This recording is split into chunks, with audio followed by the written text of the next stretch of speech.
First of all, want to begin where we left off on Monday, but before we go there, I'd like to give you an update on your papers. I've read the ones that you submitted, but I have kind of an issue here because 4 people have not submitted their papers. And I'm a little reluctant to assign grades and talk to you about the papers, although most of them are really good. I still want to give you guys a chance to turn them in. And what I'm offering you is this. If you turn it in the next couple of days, Thursday, Friday, send it to me via email and I'll pick it up. I'll grade it. It won't be in the same format that usually you get your grades, but I know how to enter things in that were not submitted through Canvas. I know how to do that. And so that's what I want you to do. And we'll talk about them on Monday, because if I don't have them by then, the window will have been closed. And there are a few things I want to talk to you about them, your papers, that is, that'll kind of help set up your presentations. And so, that being said, any questions?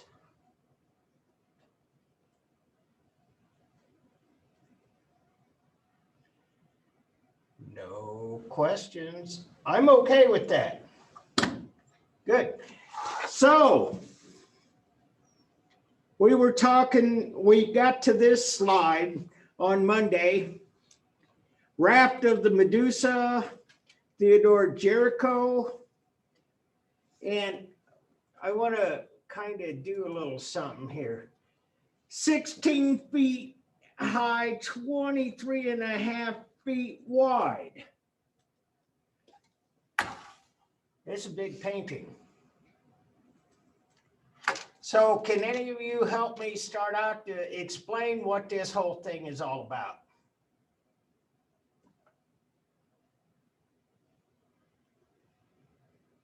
I have a question about it, actually. Sure, Robin. Is it related to the that American Revolution? Did they the painting that was done like way later in America, did they model it after this painting? It was like the composition. I'm trying to think about what I think you're talking about. Let me see if I can oops. it looked similar, but the sail of that boat is like a American flag instead. Here, I'll find it. Okay. Yeah. He's talking about this one. Oh, the death of General Wolfe. Is that what you got there? Yeah. Yeah, it's kind of related to that. Got somebody popped it up on an iPad for me. Yeah, thank you. Oh, that's not an iPad. That's It's iBook. yeah. Yeah. Anyway, Robin, answer your question. It is related to that. And this is part and parcel to Romanticism. What we have with the death of General Wolfe is like a lot of these dead bodies lying around. We have this this British officer gets killed in battle. He dies a hero. And these things, this kind of painting is meant to stir the emotions. And to that extent, these are really very similar. This is kind of a style that emerges in the late 18th century, and it persists through the first half of the 19th century. So yeah, these are meant to pull at your heartstrings.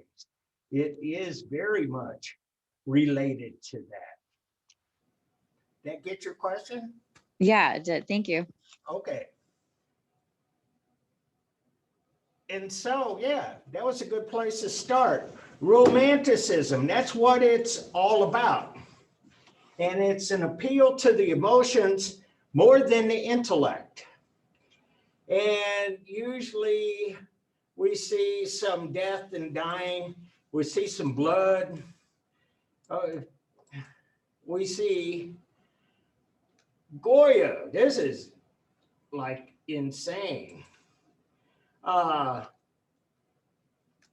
this is Romanticism. It's there, and it's there to appeal to your emotions. And the story behind this particular painting is that the Medusa was like a pleasure cruise ship, kind of like Carnival Cruises or something back 200 years ago.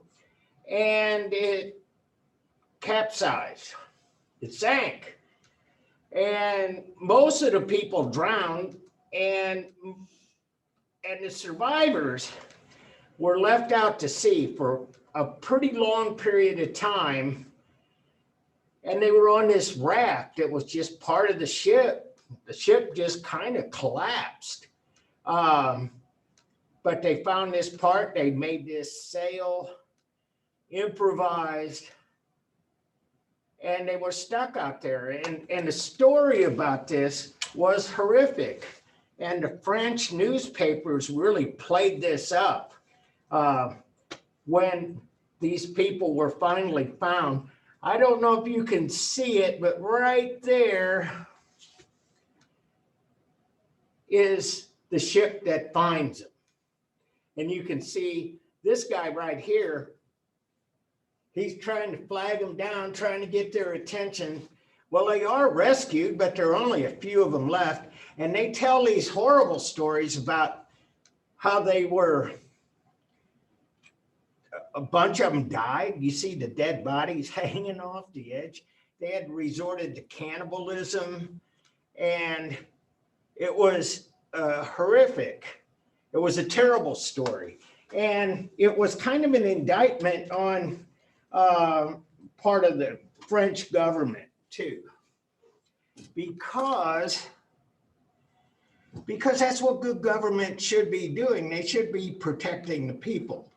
A couple of weeks ago, I have a lot of claims of poor government in Texas. Cold weather, pipes all froze, electricity went down, people suffered. Usually that happens in a disaster, and especially when it's an unprovoked disaster. It's a natural disaster. We remember Hurricane Katrina that killed a couple of thousand people. You know, not the same reaction for, say, 9/11, which was an attack. But this was something that probably should not have happened, because they did not inspect cruise ships. They did not enforce their safety regulations and so on. So anyway, this was like a big disaster. And as a result, Jericho paints this huge painting. And so this was like quite a sensation. And I got to tell you this, I want you to think about this. I might be crazy and you might blow this off and laugh at me until you have grandchildren. But what I want to bring to you is this idea, these big, huge, epic paintings. This is like 19th century IMAX. And when you think about it, there was no TV, there was no motion pictures. And in fact, the best thing you could do in terms of visual entertainment was probably the theater, the opera, or go to a museum. And you could spend a lot of time just looking at this. And especially because it's so big and it's so overwhelming and it made a statement. And so this is one of the great romantic paintings. It's a classic example of French Romanticism. And so let me show you a few more because we got a Delacroix, big romantic painter, probably the leader of the movement, if you want to know. And this is pretty big, 12 feet high, 16 feet wide. So it's not a small painting either. It's bigger than most movie screens at that size. The Death of Sardanapalus. So how would this pull at your heartstrings? What emotions do you think Delacroix is trying to evoke or provoke in the viewers?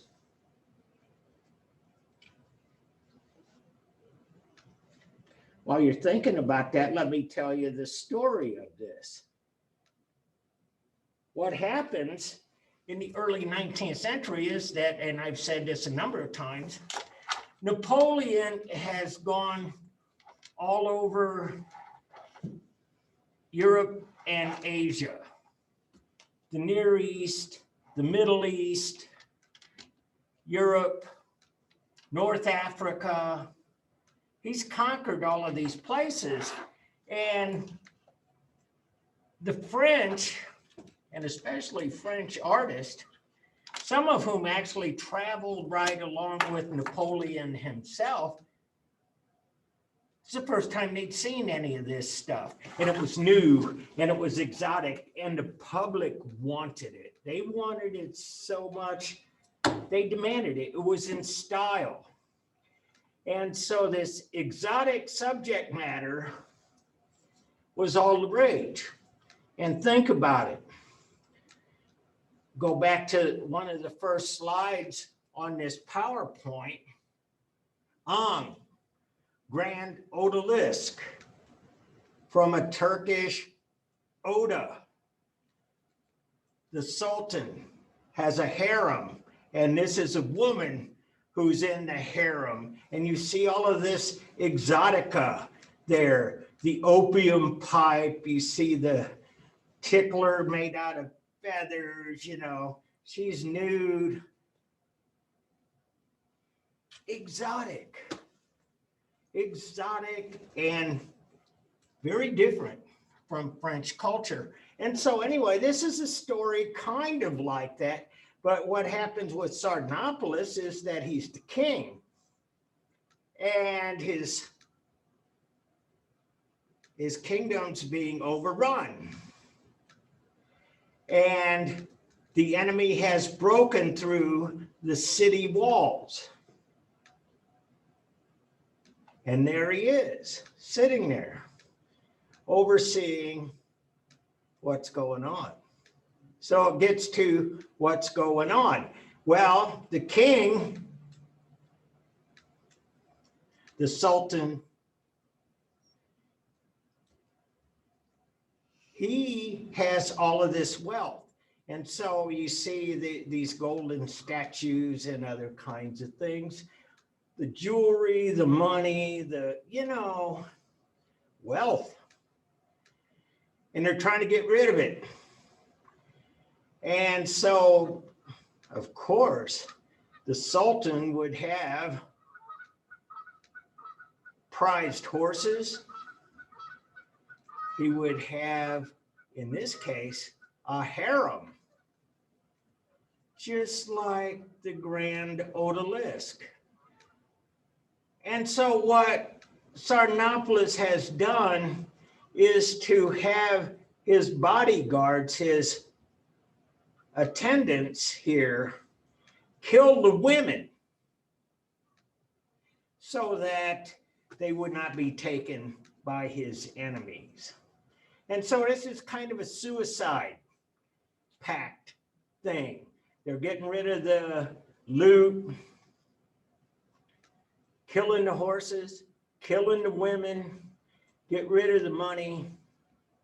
And Sardanapalus is just quietly looking on.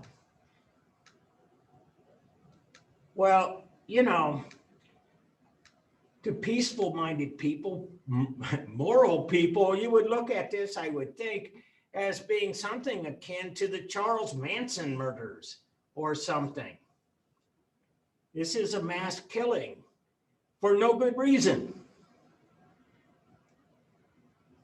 And that is there to play upon your emotions, to get you outraged. And it is the counterpoint to all of this neoclassical stuff.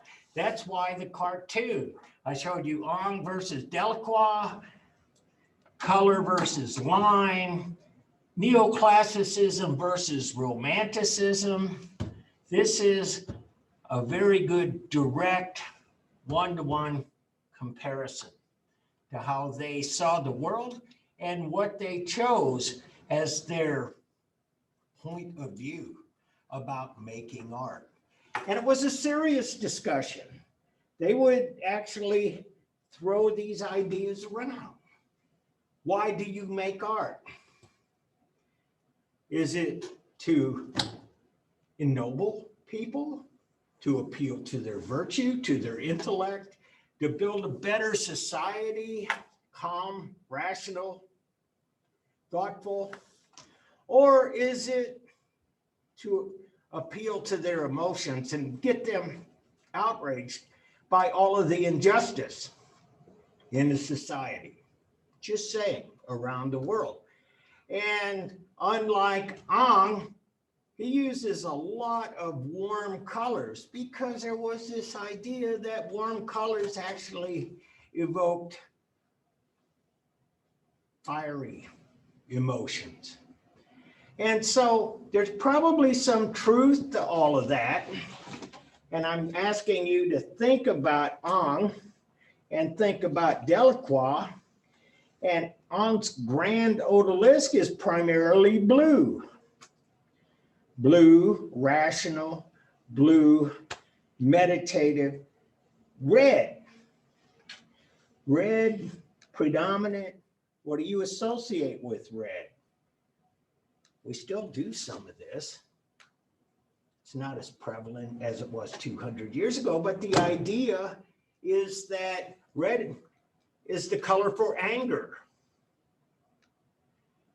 And so this is the point, the counterpoint, the two main driving philosophies of French art. And we'll actually go into some more things that come out of this, but right now, leading the way, doing the epic paintings, Romanticism, Neoclassicism. And so here, Eugene Delacroix, scenes from the massacre at Chios. And again, here we are, French soldiers getting slaughtered. They're losing the massacre at Chios. And these are not like the heroic scenes. This is not triumphant. This is actually a disaster painted right here. And you see people dying, people, dead bodies and a child on top of his mother. The embrace, two people, dying people, etc. And that's it. And again, a lot of the exotic trappings from other parts of the world. The French were very keen because this is what they were doing. They were actually colonizing some of these very places. And if you go like to places like North Africa, or you go to places in the Middle East, you still see a lot of evidence that that part of the world was colonized by France. Algeria remained a French colony until the 1960s. Syria was a French colony, and so on. And I put a star by this one, liberty leading the people. And it is heroic, and it is about freedom and liberty and all of the things that that we look at as good. But look at the rest of this. These are all of the dead bodies, the people who had died in this struggle. I want to point out something here too. I think you guys are too polite to ask this question. But the question is, like, why does this guy here have no pants? And that was in the raft of the Medusa too and stuff. One of the things that I can tell you to help explain some of that image is that generally the world was much poorer then. And it was not uncommon that when somebody died, you would take their shoes and you'd take their pants, because that was like real precious. In fact, talking about people and shoes, for example, and see, he's got his socks, but he hasn't got his shoes. Shoes were really hard to come by. And this guy's got bare feet too, or at least this one. He's got holes in his shoes. And this is an indication. Shoes were hard to come by. Not everybody had shoes. They were not as prosperous 200 years ago. And so anyway, we got liberty leading the people. And this is one of the great, again, romantic paintings. And it is there to stir your emotions. And if you think about the Goya, the 3rd of May, 1808, same kind of thing. An uprising, a rebellion, fight for liberty. And so Delacroix, there was a tiger hunt. Same things, 1854, exotic subject matter. Got a tiger, and he has got the leg of this guy's horse, and he's trying to kill this tiger with a spear. And so this is exotic. And one of the things that starts to creep into the equation with this, and especially this painting is a good indicator of this idea, is that we're starting to think about nature a lot more. And the Romantics were really a lot about pulling at your heartstrings, but on the whole, they were much more interested in nature. And this is a later painting, 1854. It's not quite as big, but it has all of the trappings of the exotic, but also the struggle between humankind and nature. And that relationship will find its way into a lot of romantic art. Eugene Delacroix, women of Algiers in their apartment. I told you Algeria was a French colony, and here they are. These are the women. This had a different title in the past. I'm not exactly sure what it was called, but it wasn't quite as politically correct. It was like the Sultan's Harem or something like that. Bottom line, you see, water pipe, a hookah, decorative, Middle Eastern rugs, clothes, women, an attendant. Eugene Delacroix, Women of Algiers, in their apartment. And so exotic, pull at the heartstrings, very emotional. Here it goes into sculpture, it goes into a lot of things, goes into literature in a big way, but a romantic sculpture. And that is from the Arc de Triomphe. And that's it, right here. That's what you're looking at. And so this is romantic sculpture on what would be, I think, considered to be a neoclassical sculptural monument. So these things aren't really cut and dry one or the other, but they are two different philosophies. Getting back to the nature part of this Romanticism, as it spreads through this idea, through the rest of Europe and in America, really does focus on nature and the sublime qualities of nature, the powerfulness of nature, and the idea that humankind is very, very small, very insignificant to nature. And so this is Caspar David Friedrich, Abbey in Oak Forest, and you see it is a ruin, as I showed you those faux ruins in England that they constructed at this time. This is a painting in winter, and this one's in the book too. Wanderer above a sea of mist. And here's the guy. He's in the mountains. And these clouds, these are mist is clouds. That's what it is. It's water vapor. And so anyway, this guy confronting, witnessing the sublime forces of nature. So anybody know what sublime means?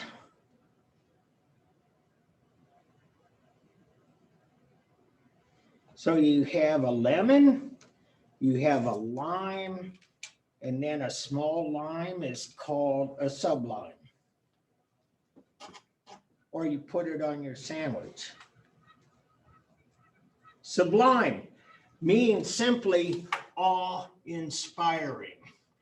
And that's what I was saying about the insignificance of the human versus the awesome forces of nature.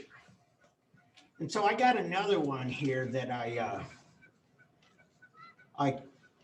pull this down. This is one that usually is in a textbook, and it's not in this one. And it's called Monk by the Sea, and it's by Caspar David Friedrich. And here it is all spelled out. The monk on the shore, monk by the sea.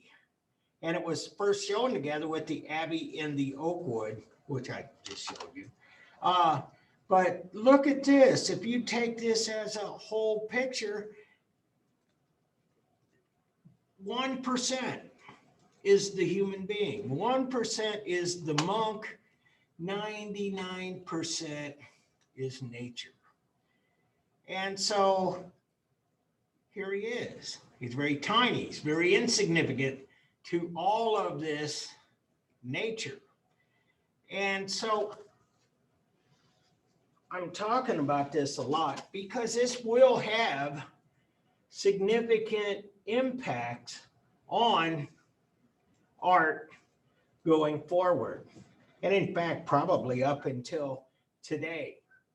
And this idea, this is a painting that sometimes is compared to a Mark Rothko, for example. that the same kind of sublime truth exists in a Rothko painting as it does in Caspar David Friedrich's works. Probably the difference, this has got a narrative, a story, a subject. Rothko, totally abstract expressionism.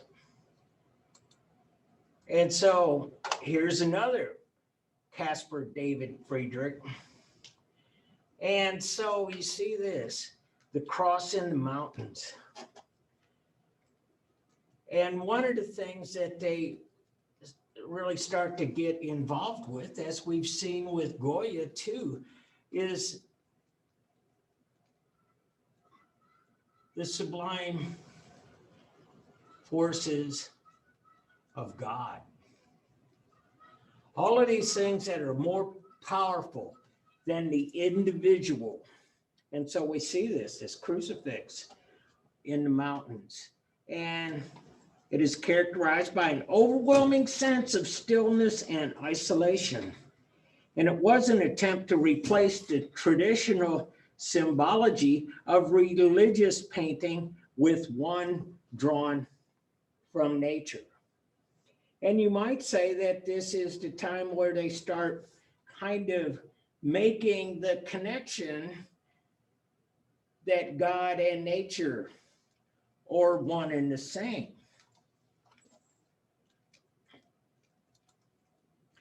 And so nature, this is in England, John Constable, the hay wain. And this is the hay wain. It's a cart being pulled by some horses. They're gonna go out and reap hay, fill up the hay wagon, bring it back, store the hay for the livestock. Of course, that's not in the picture. But one of the things that this painting represents is humans living in harmony with nature. This is not really a new idea either. If I show you some of those Dutch landscapes from 200 years prior to this in the 17th century, this is not unlike that. And so this is humans in harmony with nature. Not so much a statement about how insignificant human beings are, but that nature, the balance of nature. And if you would see this scene today, you would say that these guys have had like a zero carbon footprint, by the way. I think a lot of us are that's really still part of the discussion, even in 2021, harmony with nature. And so anyway, I want to add a little footnote here. Constable was very prolific painter. And we know when he painted all of these, he kept good records, he kept a good diary. He documented when he painted all of these scenes, and he painted this very accurately. And so people that do research on weather and climate, as it was 200 years ago, actually 200 years ago, almost to the day here, they rely in part on Constable paintings because his paintings are accurate that way. It wasn't just this kind of Bob Ross splash of paint around and have some happy clouds. This is actually a depiction, a realistic and accurate depiction of the skies. Another English romantic artist, the slave ship. Slavers throwing overboard the dead and dying. Typhoon coming on. There's a slave ship. And you can see like parts of this. You can see a leg here with chains on it. You can see fish coming in, and you can see a hand over here and so on. This is another story, even more gruesome than the raft of the Medusa. This is about a slave ship, and they're approaching bad weather, and their boat is about to sink. And so they throw the slaves overboard so that the ship can stay afloat. That is just beyond gruesome. It's a horror story, and he's painting it. And so this is 1840, and if you want to know, the anti-slavery sentiment, they outlawed slavery in England in 1836. And the horrors of slavery were, well, slavery was on its way out because the Western world was kind of coming around to the idea that this was inhumane, it was immoral, and it should be abolished. Of course, we fought a civil war 20 years after that, but bottom line is this.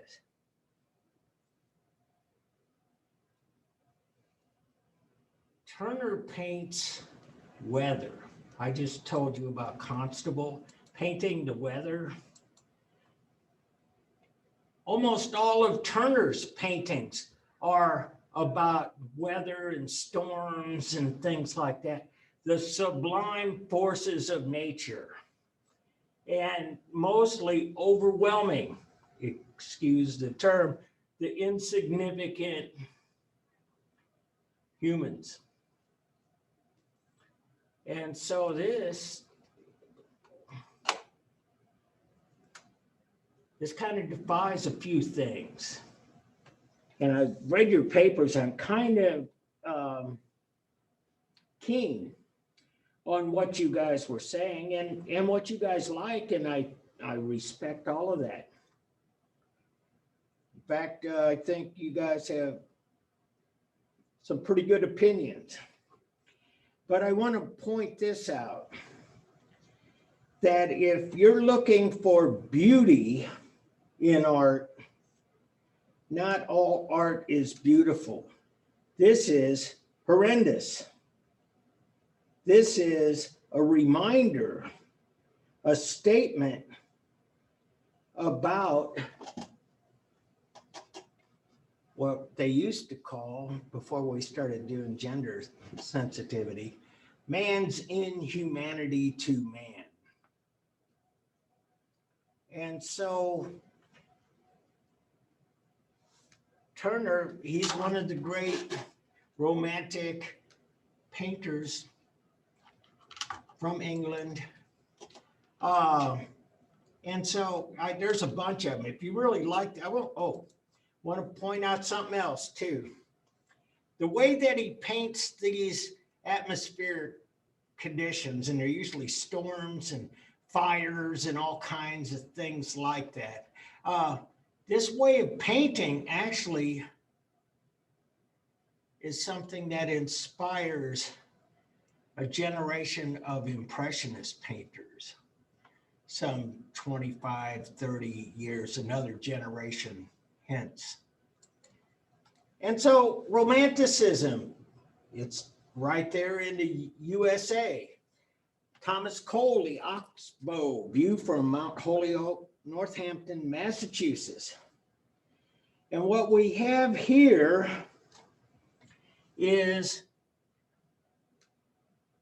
these painters, and they were, a lot of them were called the Hudson River School.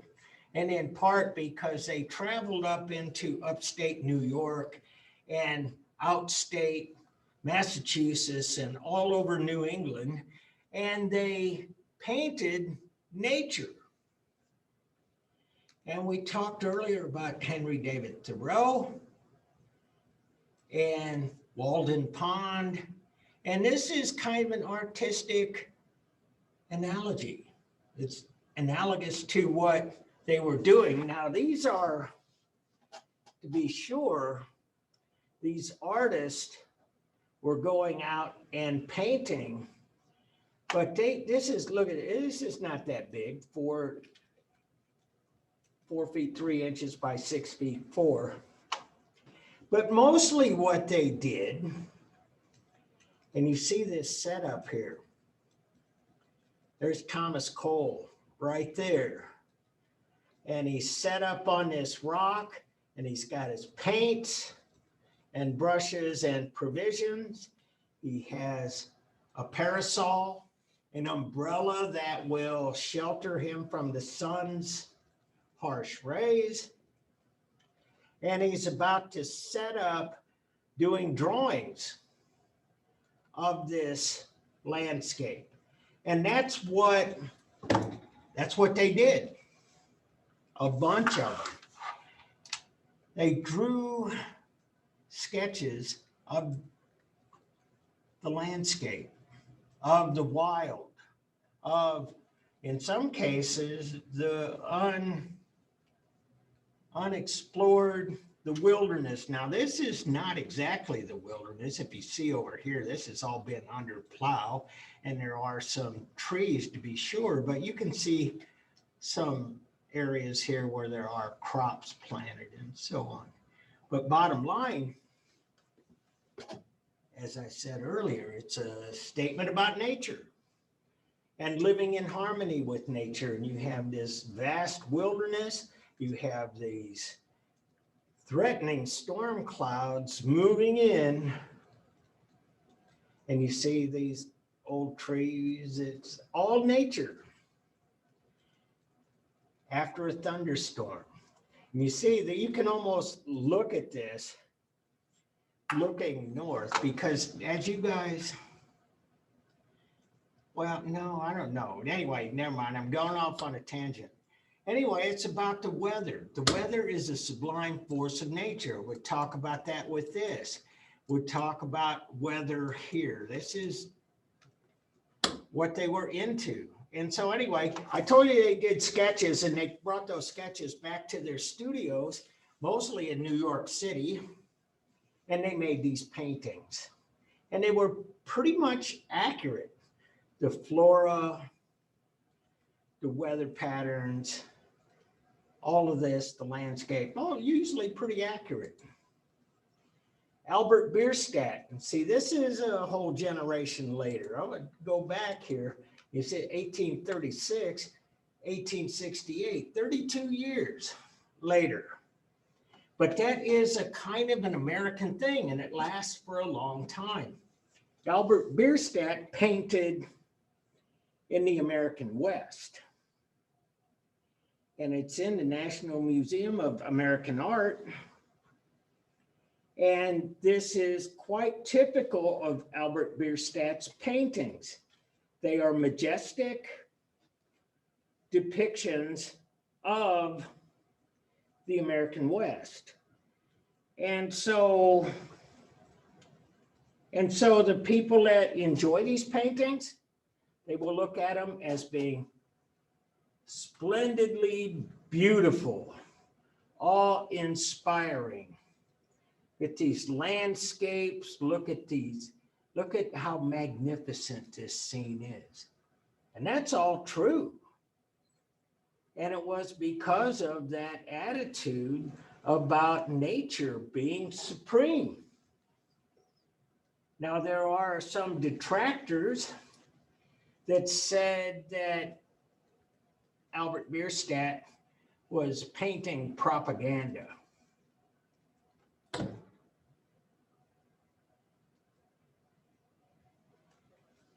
Why would they say that? Why would he do propaganda?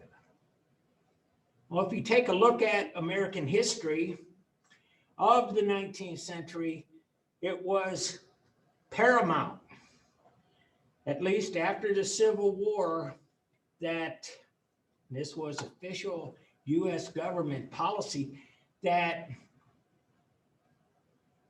we populate the western half of the country. which remained, aside from places like Texas and California, largely unpopulated. And so it was basically Native American land. And so they fought wars. General Custer, one of the guys that came in on the losing end of this, but this whole idea, they set up a bunch of forts.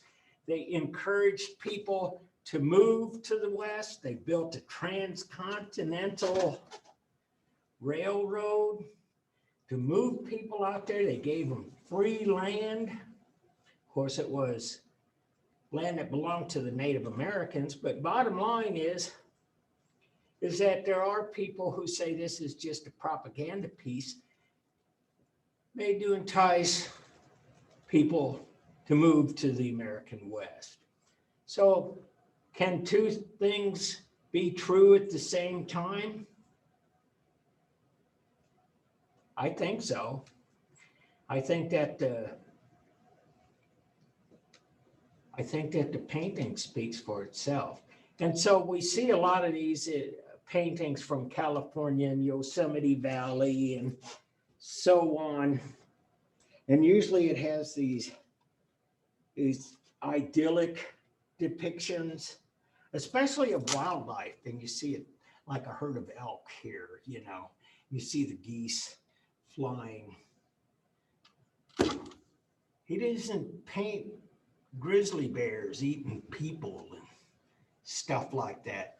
And in some of his paintings, there are natives, Native Americans that will be in the picture, but typically they are very tranquil, very peaceful, kind of just part of the landscape, not Sitting Bull and General George Armstrong Custer.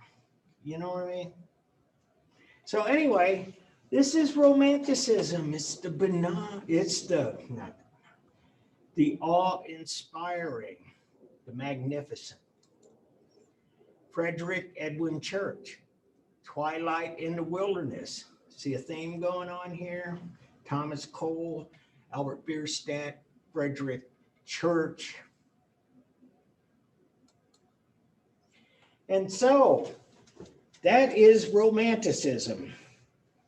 And out of Romanticism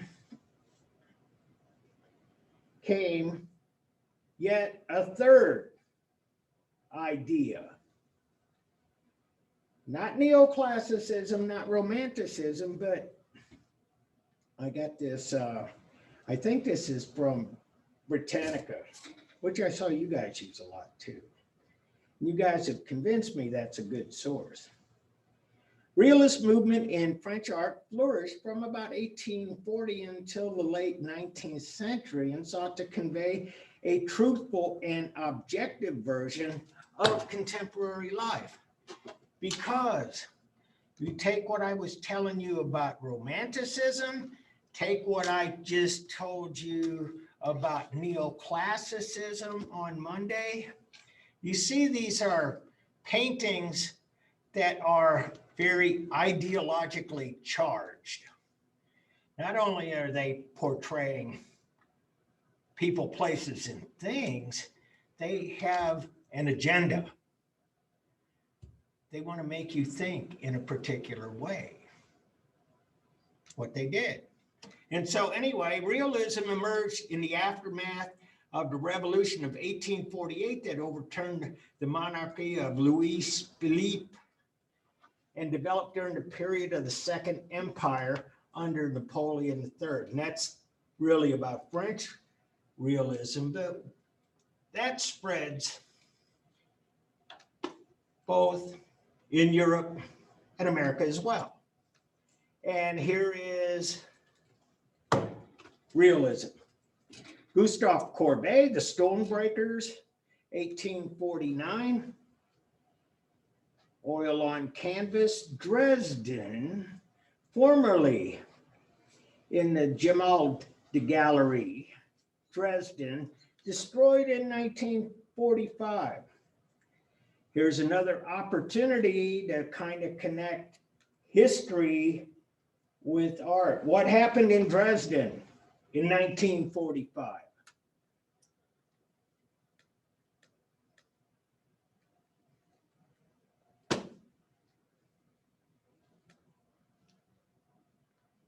Well, I guess I'll cough it up then. What happened in Dresden in 1945? Dresden was like a cultural center in Germany, and because it had no military significance, was basically left unscathed by World War II. In 1945, Germany was uh, just about conquered. And just before the end of the war, Winston Churchill decided to destroy Dresden. Of course, it not having much military value, wasn't very well defended. British bombers came and they used fire bombs. That is white phosphorus bombs that actually make everything catch on fire, and destroyed the city as retaliation, retribution for the London bombings of 1940 and 41. And so this painting kind of, as far as we know, got destroyed in that. But at any rate, talking about the artwork, stonebreakers. What the heck is a stonebreaker? Back in the day, if you wanted gravel a couple of hundred years ago, you might, if you were wealthy, you could probably buy it. If you were poor, you'd probably make it. And basically what you did was with your pick and your sledge, you'd break rocks, collect them up, and you'd have gravel. And gravel is a very important commodity. Use it in making concrete as an aggregate. Use it as a substance to pave roads, which is what primarily it's used for. I don't know if you guys ever see this, but old movies about life in prison often depict prisoners breaking rocks all day. Sledgehammer rocks. They turn the big rocks into little rocks. That's the gravel. That's how you did it. Everything, most everything was done by hand. And that's what these guys are. They're a couple of poor guys. They're breaking rocks, probably to sell. And you see, take a close look. Their clothing's kind of ratty. This guy's got a vest, but it's got a big old hole in it.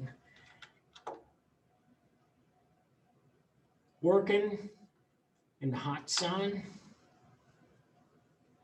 doing hard work. And you see over here, they got their pack, got a big pot, because that's how you did it out there then. Bring a big pot, maybe put some water in it and a squirrel, and then you got soup, you got lunch. Whatever. Bottom line is that this is how people live, kind of hand to mouth. And this is realism. It's ordinary people doing everyday things. And that is one of the tenets of realism. And so Gustave Courbet, he was really quite a painter. This is an epic painting, 10 feet high, 21 feet long, almost 22. Burial at Ornans. And here we are. We have a grave dug right here. And this is not the king or the queen. These are country people. These are the same kind of people that when they're working, they kind of look like this. And these are country people dressed up in their best, and they're burying one of their own. And it's an everyday, ordinary thing. Everyday people doing ordinary things. And it's done at a scale that puts us in line with, oh, say the raft of the Medusa or the oath of the Horatii. It's big like that. It's epic. It's IMAX of the 19th century. And so anyway, it's pretty real. You got some people weeping. You got some people not paying attention. You got the priest. You got, this boy, the altar boy, there with the incense, not quite paying attention. Here's the grave. The casket going into the grave, and even got a dog in the picture. Of course, it's what happens, especially out there in the country, and the dog would just follow the people. Wouldn't be anything. Ordinary people, everyday things, and trying to raise them up to extraordinary status. That's also one of the things that happens. Millet, the Gleaners. This is not a big painting. Gleaners, women. And here's I'm talking about country people. Haven't we been talking about that a lot? Harmony with nature. But this is kind of a different take on it. It's not like really about the overarching harmony with nature and man versus the forces of mankind versus the forces of nature. It's more like, it's like everyday life. And so gleaners, gleaning is a term used as a description of kind of picking over things. You try to get little bits and pieces from something. Like if you glean your textbook and you're looking for a certain subject or an artist, you pick them out. Well, what these women are doing is picking up wheat. And back here, this is the harvest. This is the fall. They're bringing in the wheat. And you can see over here, this whole operation is what they call getting the wheat from the chaff. The chaff is the stalks, but they're picking up what this crew left behind. And so these are the gleaners. And that's how you did it. And this kind of points to what happens when, as I said earlier, you're living hand to mouth. When you're ordinary people doing ordinary things. And so they did have this kind of fascination with people who work for a living. Not all of them in the rural areas. We start to see artists paying attention to what's going on in the urban areas too. And this guy, Daumier, Realism, Rue Transnonaine, April 15th, 1834, lithograph. Told you about how the printmakers were, a lot of them were very much inclined to incite ideas or preach morality, the disasters of war. The sleep of reason produces monsters. Well, this is Daumier, and this is about an incident where in these barracks, these dorms, these workers went on strike for more money and better living conditions. And so what happened was that the people who control the industry, I believe it was a mining town, but don't hold me to that.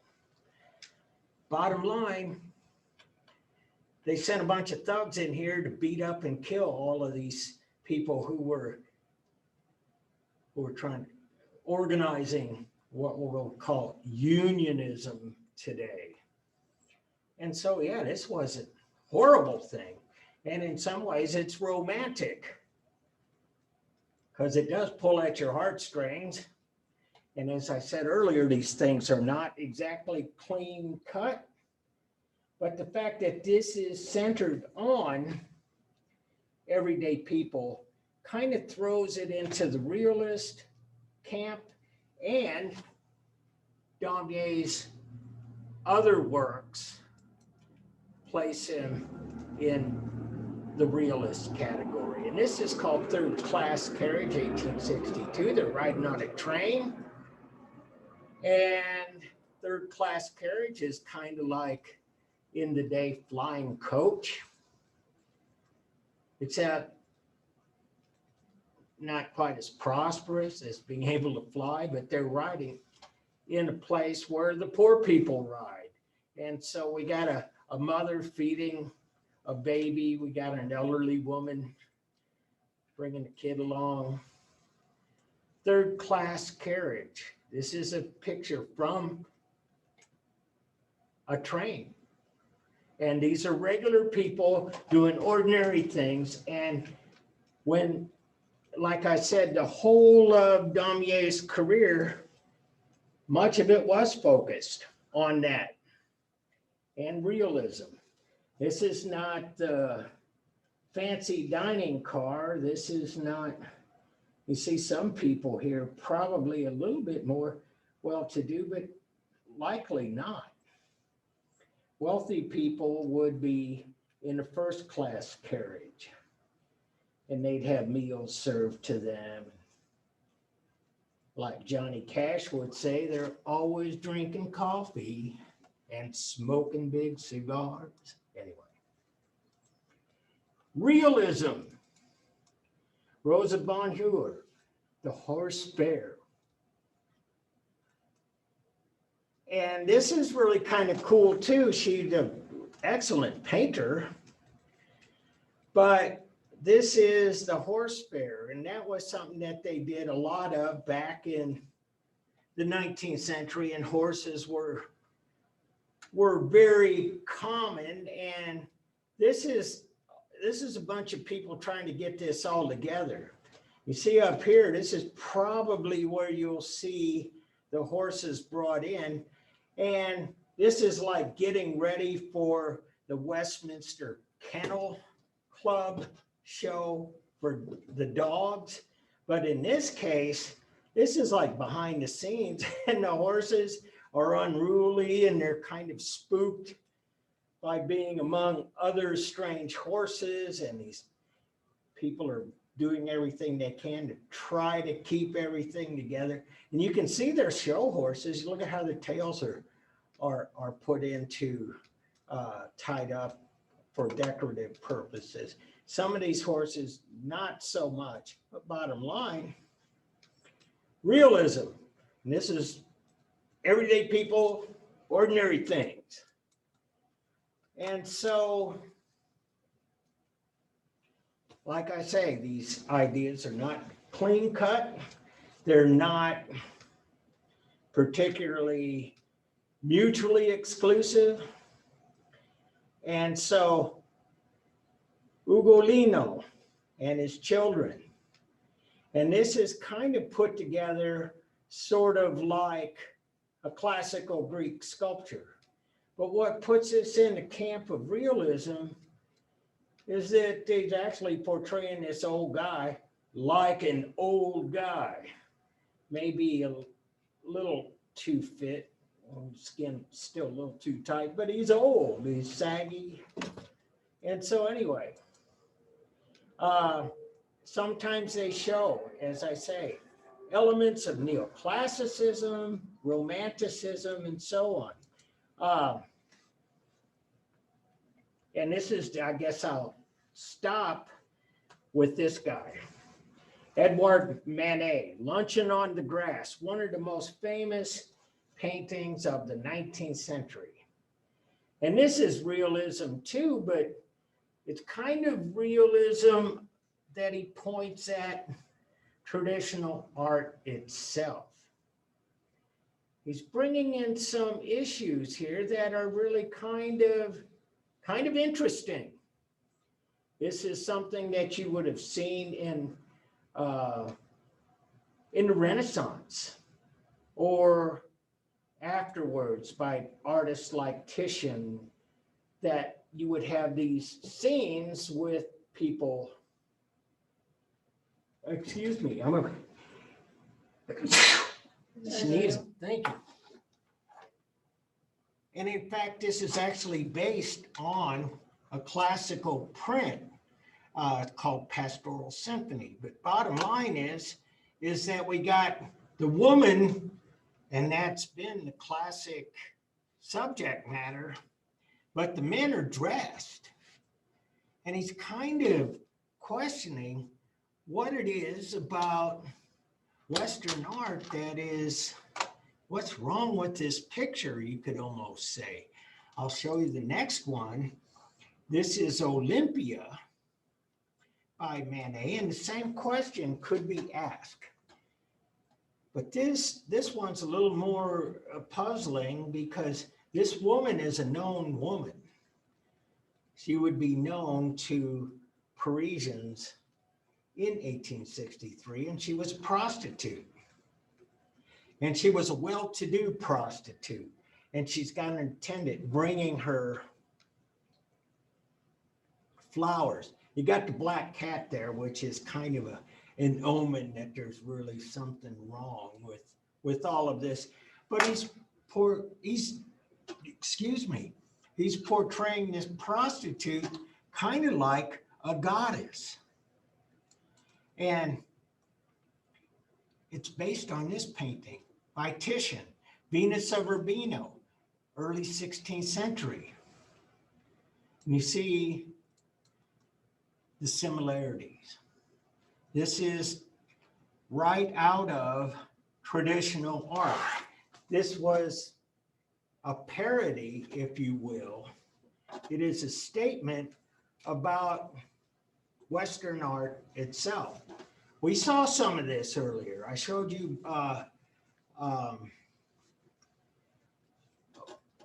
Bruegel the Elder and the Allegory of Sight, where the art is about illusions. This is about art and what we have as standards itself. So he's actually making art about art and making a statement, but Manet is considered to be both a realist and an early impressionist, because the kinds of things he starts to do to shake up the art world will inspire a lot of his fellow Parisian artists to challenge the norms of art in its day. So, any questions?